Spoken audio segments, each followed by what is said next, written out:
that precedes Hanukkah, that according to the Talmud, dates back to Adam, who was the first person, which actually relates to a lot of holidays at this time of year.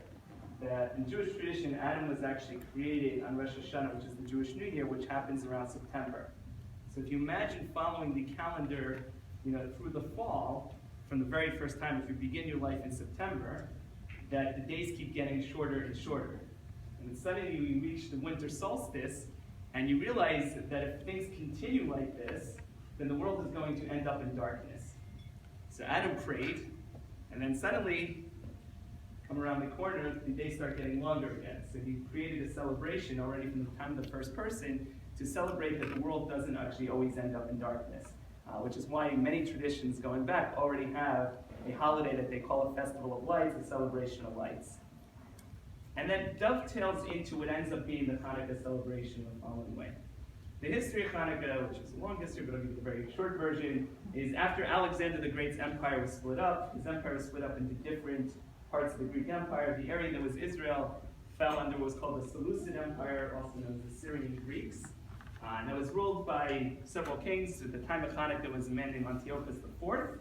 And Antiochus IV felt the best way to maintain order in his kingdom, which was a very diverse kingdom, was to enforce a certain sense of uniformity, particularly in religious practice.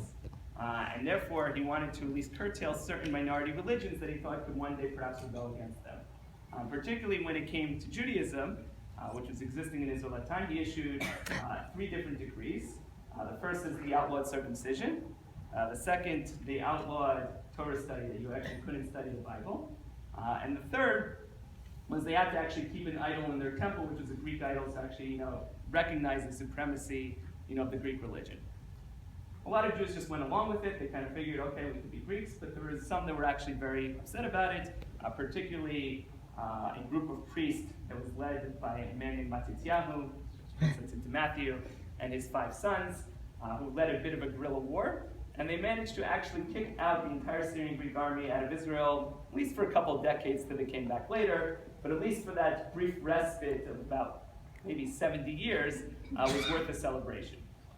There's another miracle that's often more spoken about, is actually once the Matityahu's sons, were known as the Maccabees, which literally meant hammer, was the name they took for themselves, is that after they came into the temple to get rid of that Greek idol, they found the menorah, which was the lamp, although that was only a 7-branch lamp, and there was only enough pure oil to light for one day, and it would have actually taken about 8 days, 4 days journey to where the olive presses were up in the northern country 4 days back to get actually more oil, but the one little cruse of oil that should have lasted 1 day lasted for 8. So we actually celebrate that miracle as well, because it actually shows the power to actually add light into a world of darkness. And in a world where actually they felt the religious persecution of the Greeks, it was a miracle that actually really represented what they were actually doing themselves. That might be the story I tell. I want to add one other aspect to the story, which actually often isn't spoken about, but I think, given that we're here in the Women's National Republican Club, is perhaps important. But there's actually an earlier part of the story, which actually goes to Matityahu's sister. His name was Yehudit, that's Judah Maccabee's aunt. And actually several years before the rebellion, there was a Syrian Greek general who was acting in the way that crazy Syrian Greek generals acted. Those who get it will get it.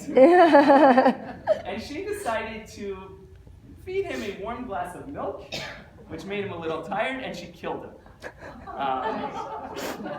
And this happened actually quite a few years before the actual Maccabee revolt, but actually as a result of this, there became a custom, which is not widely held, but among some Jewish women, not to do any work, to actually cease doing things for the time that the Hanukkah candles are lit. And people ask the question, why? If this happened several years before the rebellion, who really cares? And why just not to do work when the candles are lit? And there's a number of answers given, but actually probably the most prominent is they said that she actually inspired her nephews that actually it was possible to stand up to this powerful army. They would never have thought it was possible. And actually the reason that women actually have the custom, and if not men, to not do any work while the candles are lit, is that the women actually have a greater spiritual sense to sense the power of the candles and actually realize the potential and actually show the rest of the world what's possible.